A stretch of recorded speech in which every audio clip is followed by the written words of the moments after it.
Good morning. I'm doing something kind of goofy right now. Good morning.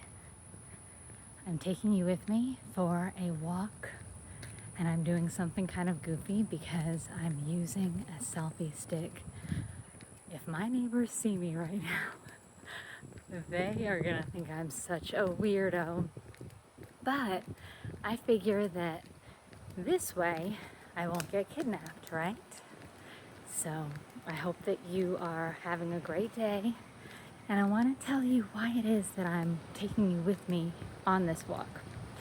See, I saw a video the other day where a woman said that your muscle is your metabolism, and that really hit home for me because as we all get older, we kind of gripe about how our metabolisms are slowing down, and I just can't lose weight anymore. I look at a donut and I gain weight. And so I can't believe I'm like already kind of winded. Okay. So anyway, what happens is, okay, what was I saying? Okay. So the woman said that your muscle is your metabolism.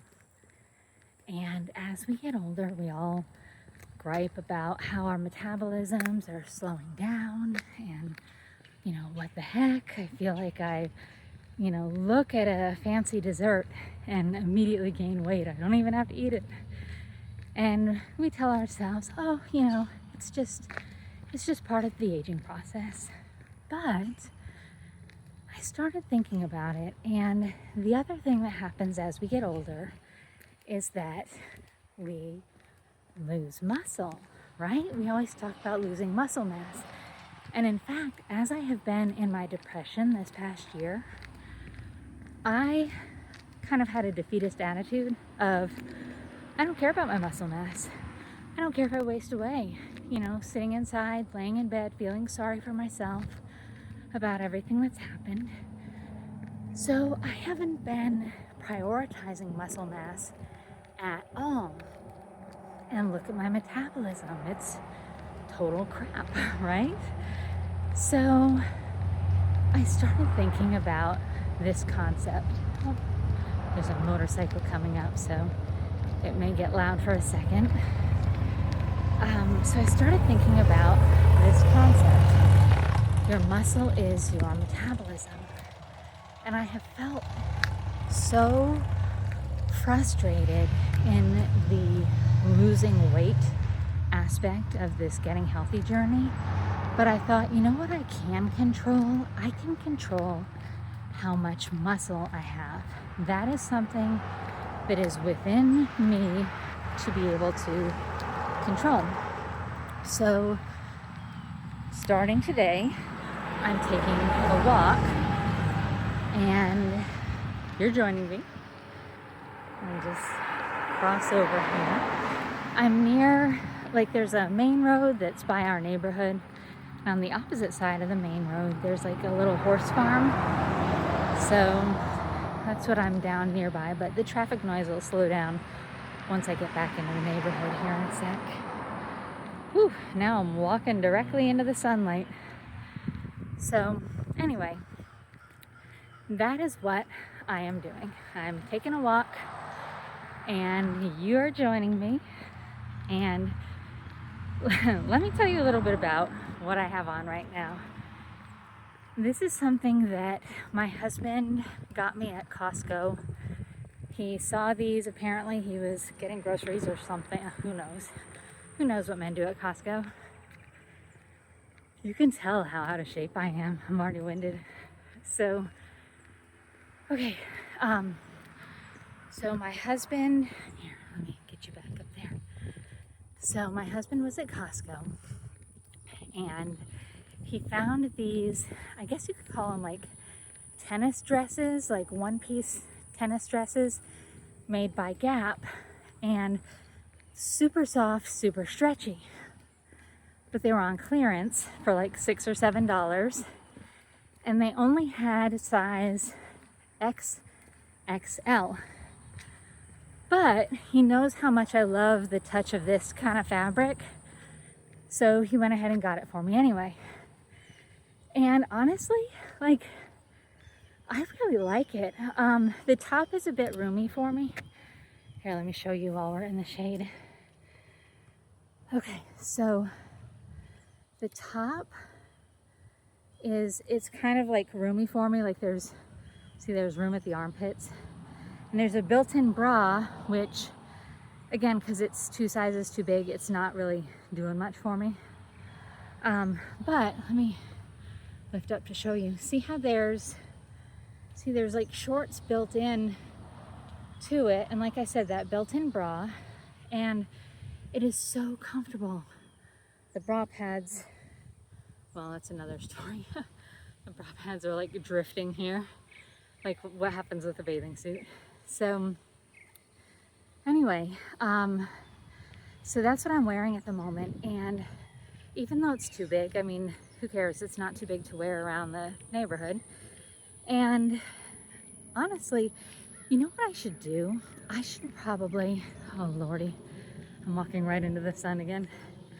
I should probably look online on Costco to see if they have it available in a smaller size, because after I decided that I like this one, I sent my daughter to 2 or 3 other Costco's to try to see if they had any, but they didn't.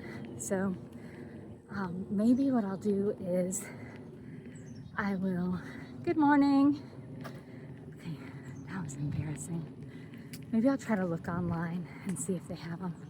Although I wish I knew what they were called. Okay, so can you see there was a fellow that was also out walking? Oh, the other thing is these glasses. I just, for the first time in my life, here, maybe it'll help if I zoom you out a little. Hopefully this is like helping my arm muscles, right? Balancing this stick, that's got to be a workout. So, okay. So I just got these glasses for the first time in my life, like real, wear them every day glasses with not bifocals, but progressive lenses. It was that bad. The eye doctor was shocked that I had lived this long without glasses. So anyway, so I have these new glasses. I just got them a couple days ago, and I'm still getting used to them because when I put them on, everything, like if a shape is supposed to be a rectangle, it's a trapezoid. Like the left side of the shape is pinched and the right side of the shape is like wider, okay? So, yeah, so everything is a trapezoid, and my husband said, you know, well, we should take him back, we should get him adjusted, da-da-da, and I'm like, I mean, I don't really know how glasses work, but I'm guessing that there's some sort of getting used to them period, right? So that's what I'm trying to do. I'm wearing them every day, trying to get used to them. And honestly, the way that the doctor, I don't know why I keep saying honestly, it must be my filler word as I'm like out of breath here. So, gosh, are you shaking around too much? I'll bring you in closer, maybe I'll have more stability.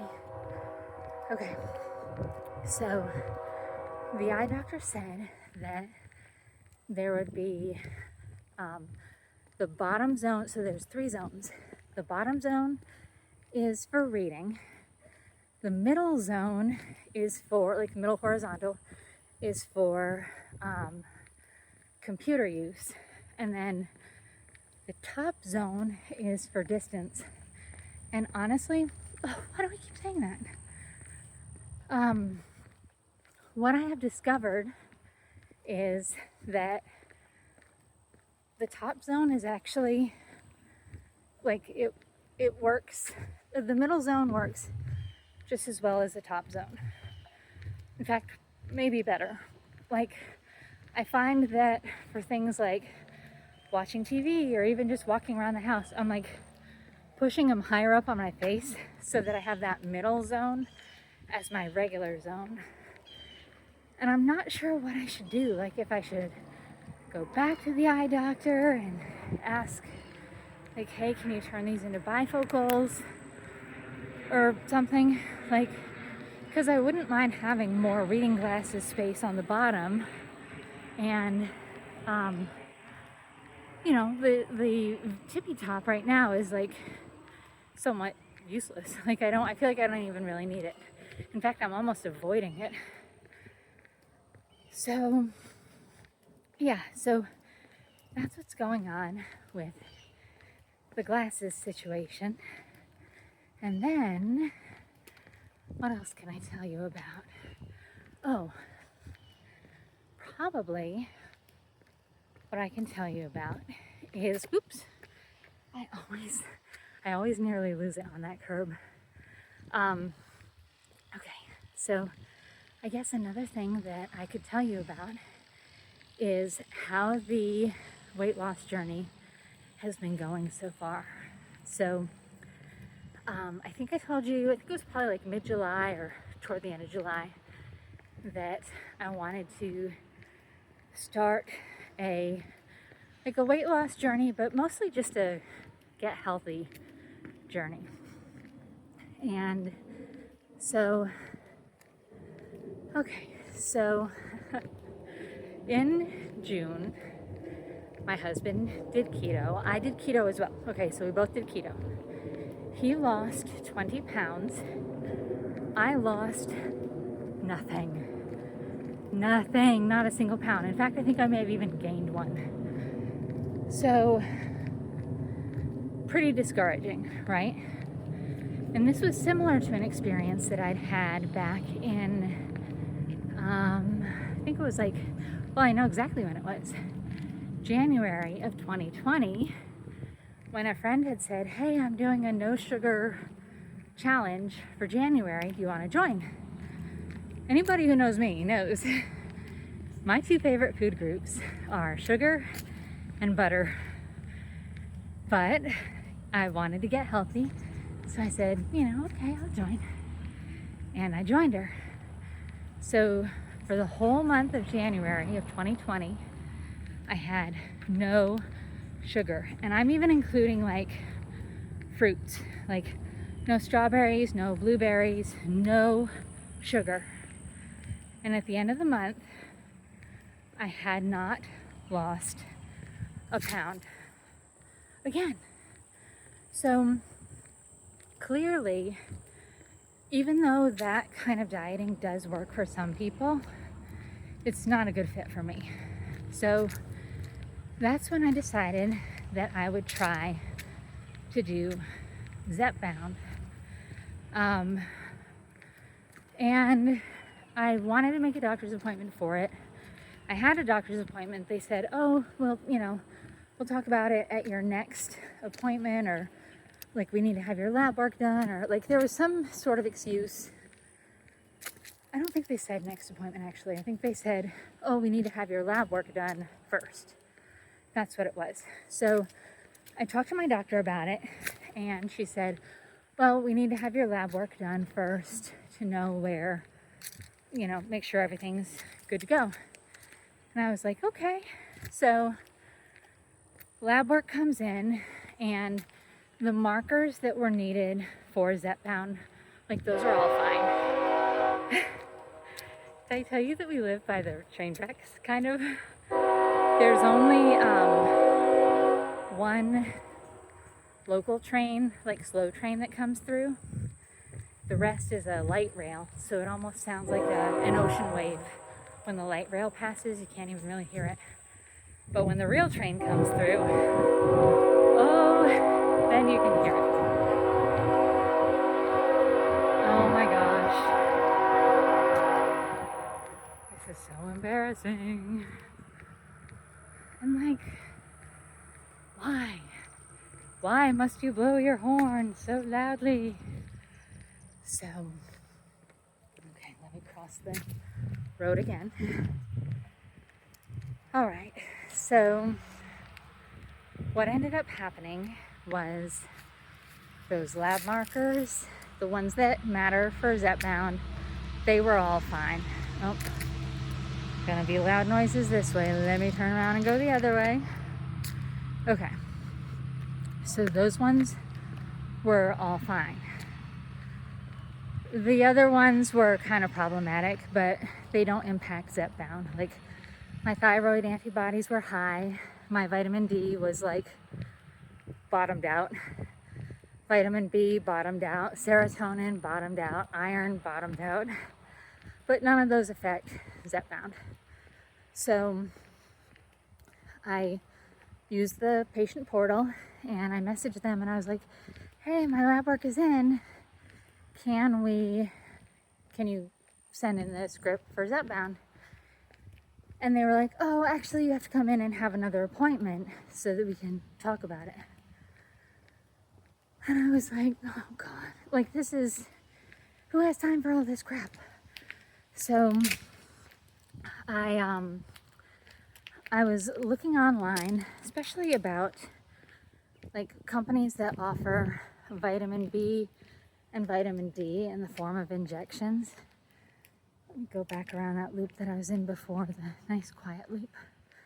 So I was really curious about injections for the things that I was low in, because oral supplements don't tend to absorb for me. It's part of this weird autoimmune thing that I have. So anyway, okay, so I'm Googling online. I find this company whose name I can't remember. Ooh, backing in the sun here. I think it was like VitaStir or something. And they have a Zepbound that is compounded with vitamin B, I guess, to like help with the nausea. And it wasn't too expensive. Like, it was expensive, but it wasn't like too expensive. I think it was like $150 or something. The kind of thing where if that was my copay at the pharmacy, I'd be like, oh, I'm not paying that. But you know, when you see the number on the internet, it seems so much more reasonable. So I saw in the fine print that it said it would take, I think they said it would take like 7 to 10 days after the order has been processed for it to be delivered. And this was the week before we were going on our cruise. So it must have been the week before, August 2nd. And what happened was I used their little chat feature and I said, hey, I see that it says that it takes 7 to 10 days for delivery. And I have 7 days before we go out of town for a week, but not 10. Should I order it now or should I wait? Because I really don't want it sitting on the porch for, you know, the next week after that, because you're supposed to keep it cold. So the person I was chatting with said, oh, I can make sure to expedite your order, no problem. I'll watch for your order to come through, no big deal. We'll make sure that it's there on time. And I was like, great, you know? So I ordered it. I think it was like 4 or 5 p.m. when I ordered it on a Thursday. We wake up the next morning, that box is on the doorstep from Michigan at like 7 a.m. Fully compounded, I don't know how it got there so quickly. I'm not even sure that a person could drive from Michigan to Texas and have it arrive so quickly. But there it was. So I was like, great. So I started the 2.5 milligrams right before we went on the cruise. And I know that this may seem like most people would probably be like, oh, but why would you do that? Why would you want to not have an appetite on a cruise where it's all you can eat? But because I have celiac disease, it is like eating on cruises is kind of stressful anyway, like finding things that are definitely gluten-free, and it's just a pain. So I thought, okay, if there's something that will help curb my appetite on the trip, like, great, all the better.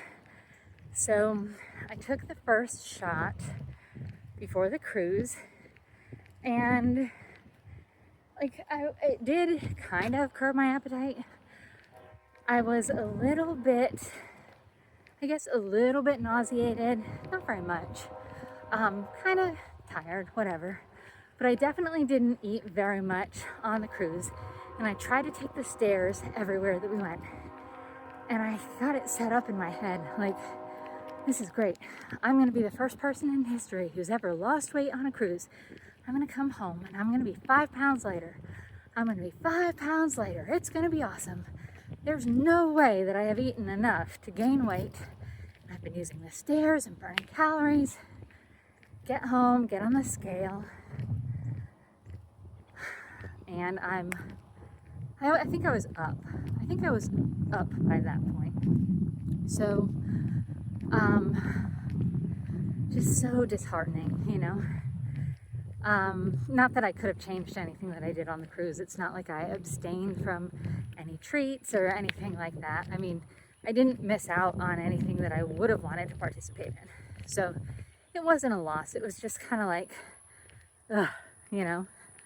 And my husband was like, well, I gained 6 pounds on the cruise, so, you know, you're doing okay. This is good. You only gained, you know, you only gained 4. I'm like, yeah, but, so, that was a bummer. But the next week I tried, because, you know, you hear about all these people who are like, you know, I was on Zepbound for 6 months and I didn't exercise at all. And I lost 60 pounds and the weight just fell right off. And I was really hoping that I could be one of those people. So I took it the next week, still waiting for my miracle. Not much happened. We did discover that it stabilized, this was unexpected, the Zepbound stabilized my internal histamine. So I didn't need to take as many antihistamines in a day. And then I lost like a little bit of weight, like 4 or 5 pounds. And even my husband said, you look, and he was trying to be polite about it, you know. He was like, you look less like puffy, less bloated. And I said, you know, I feel less bloated.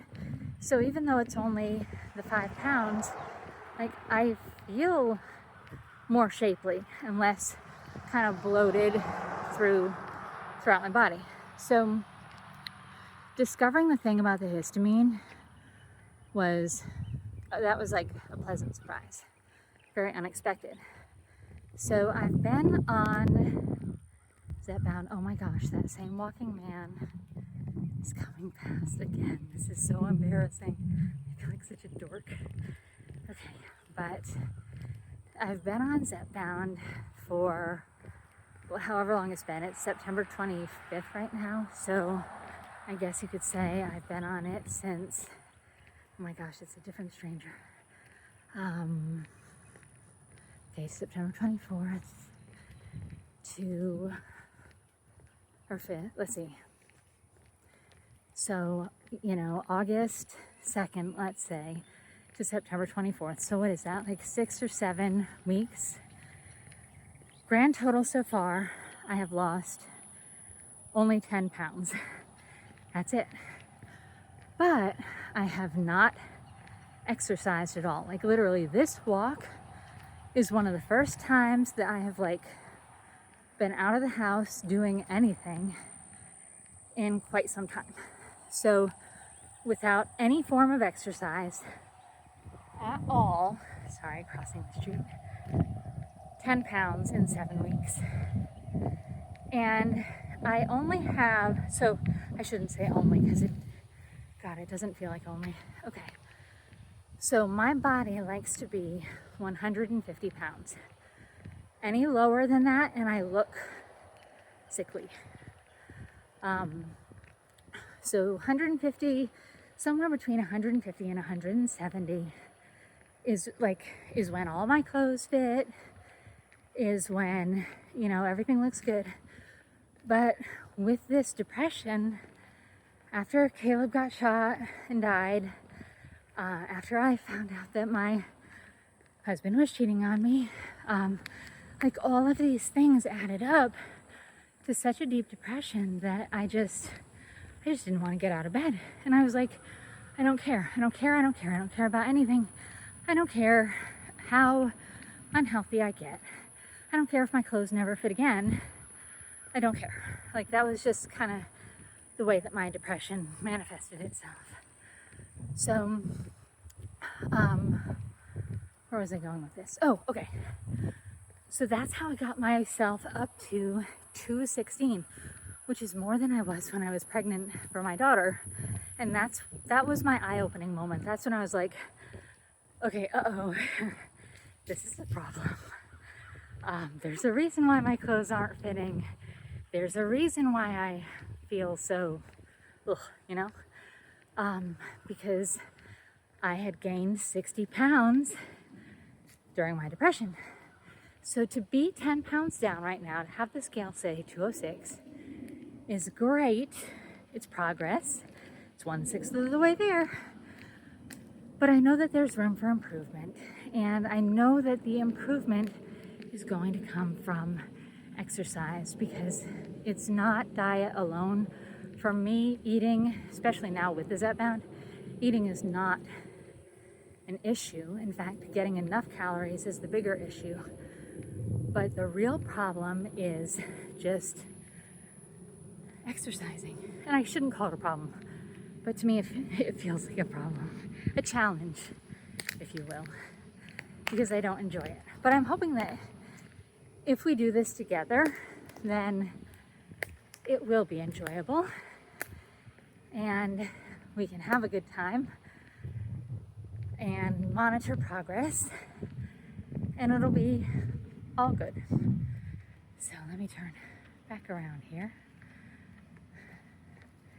Okay. Oh my God, there's that stranger again. And I am a dork. Okay, so like I said, currently, here, this is like a check to see where I'm at. So I'm currently, can you see? Okay, so this is full body, currently at 206. My goal is 150, and let me bring this back in closer. And my hope is that exercise will be the game changer. And honestly, even if exercise doesn't do a darn thing for my weight, I at least want to be able to walk around the block without being winded. I want to be able to, play with my son without just like being tired. I want to get my energy back up. I want to get my, my metabolism back up, my stamina back up, my sex drive back up, because that's down the drain too. And you know what I should have done? Like if we're using this as like a starting point marker, I should have held up the dress here. See, and it doesn't matter because the bodysuit is on like underneath it. Oh, acorns are falling. Okay, so this is at 206. Let me switch to the other hand here. Okay, 206. Definitely room for improvement. And I'm hoping that you're gonna see changes as we go.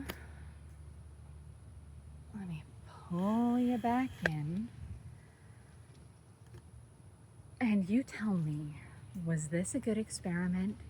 Was it stressful for you to have me to have the screen be bopping around, bouncing around without the stability? I think I have a GoPro somewhere inside, but I don't know how to use it, although I know it does have an image stabilizing thing. Would that help you as a viewer, or is it cool if we just do it this way? And I'm secretly hoping that you'll say, oh, it's cool. It's cool. I was just listening along. I wasn't actually watching the screen. But anyway, So that's where we're at. And it is so difficult to be radically vulnerable, radically honest about this journey. But, you know, my therapist, when I was talking to her about being frustrated about weight, she said, you know, I find that I feel my best when I'm between 220 and 230. And, you know, that's where I try to stay.